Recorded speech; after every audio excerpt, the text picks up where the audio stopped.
We're going to the polls 1 month from today, and there's been no shortage of questions about the election from our viewers. Questions about tariffs and trade deals have dominated, but so many of you are also asking about housing policies and more recently about leaders and their investments, especially with talk about offshore accounts and new expanded TFSA limits this week. Jonathan Gatehouse from the CBC Election Fact Check Unit joins us now to help answer some of those questions. So starting off, we have a question from Mike Draper, and he wants to know this, and here it is. How is Trump able to implement these new auto tariffs? What is a national security issue with autos? So a good question there. Right. Well, you know what? Trump hasn't talked much about the reasons behind this in public, but the official White House documents invoke Section 232 of the Trade Expansion Act of 1962. So that's a Cold War JFK-era act that is actually designed to promote international trade and cut tariffs. But it does give the president power to pull the levers on trade if there's a situation of national security. Now, the question then is, how does this impact or surround auto parts and auto imports? Why are they a security threat? Now, it does require the Commerce Department to do an investigation before tariffs, which hasn't happened in this case, but it's a lengthy process. And what Trump is basing it on this time is back in 2019, during his first term, he did commission such a report. He didn't release it at the time, but President Biden did afterwards. And what it found was that auto parts and imports weakened the domestic sector to the point where they may impair national security. So this is all based now on a 6-year-old report, which was done pre the renegotiation of the NAFTA deal, which President Trump claimed was a big victory at the time. So it's likely to end up being challenged in court.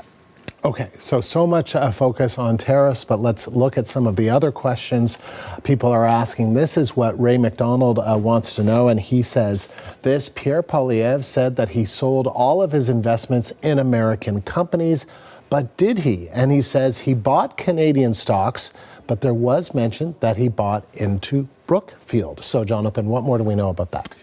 Right. So the most recent ethics asset disclosure with the ethics commissioner that Pierre Poilievre submitted was from June of 2024. And at that time, he listed a half dozen index funds that he owned, which were in international stocks. Since then, he said that he has sold those funds and he no longer invests in foreign assets. The CBC News, we asked the Conservative Party to provide us with a list of his new investments, and they did. It's a pretty short list. It's a Bitcoin fund and a single index fund which invests in Canada, which is owned by a company called Vanguard.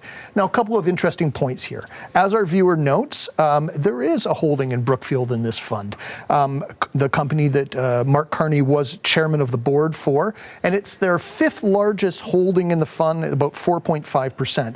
And of course, that's interesting because there's been a lot of attacks in the first week of the campaign against Brookfield and Carney's time there, both by the Conservatives and the NDP. And the second point is that Vanguard, although it's a fund that invests only in Canada and it is run out of Canada, it is ultimately owned by a U.S. parent company, so the profits flow back south of the border. Okay, so this is all interesting. So next up, we have a question from Edie Thurston, who says this: Conservatives say Carney should divest his assets now after a blind trust has been established. Does Carney have any say now? So, Jonathan, does Carney have any say now that it's off into a blind trust? Right. Well, as the title Blind Trust implies, it's blind to him, at least. Someone else makes the decision. It's at arm's length from him, and that will continue to be that way while he remains in public life. He is entitled to know the value of his investments, but not the exact details, or have any input into the decisions to buy or sell. But it does raise a larger question with regards to potential conflicts of interest and what measures Carney is going to take to wall himself off from those things. So part of what Carney owns here is stock options from his time on the board at Brookfield, as well as his time on the board of a U.S. payment processing firm called Stripe.